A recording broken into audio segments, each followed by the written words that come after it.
Today we're going to go bowling for numbers. I lined up the numbers from 0 to 10, and you're going to help me find which bowling pin has what number on it. So when I say the number, let's look at them and try to guess and see if you're right. Okay, how about the number 4? 4. 1, 2, 3, 4.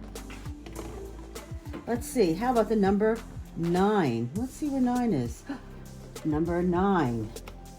1, 2, 3, 4, 5, 6, 7, 8, 9. How about the number 2? 1, 2. How about the number 7? 1, 2, 3, 4, 5, 6, 7. How about the number 10? That's a 1 and a 0. 1, 2, 3, 4, 5, 6, 7, 8, 9, 10.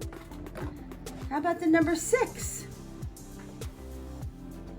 1, 2, 3, 4, 5, 6. Number 3. 1, 2, 3. Number 8. 1, 2, 3, 4, 5, 6, 7, 8. How about 0? Right? Nothing. So 0 means nothing. How about the number 5? 1, 2, 3, 4, 5. And last but not least, number 1. 1.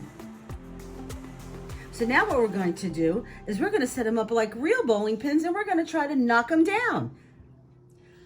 Now we're going to bowl it. When we set up actual bowling pins in a bowling alley, they're in a certain shape.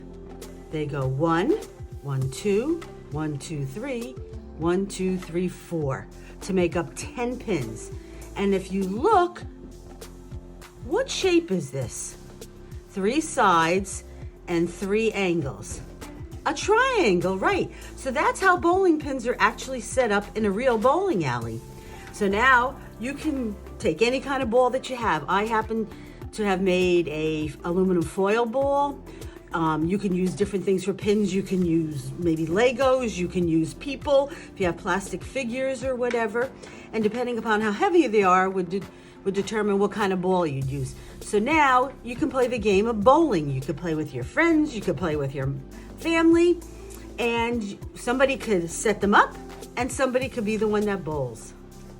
So let's see how good if I get a strike.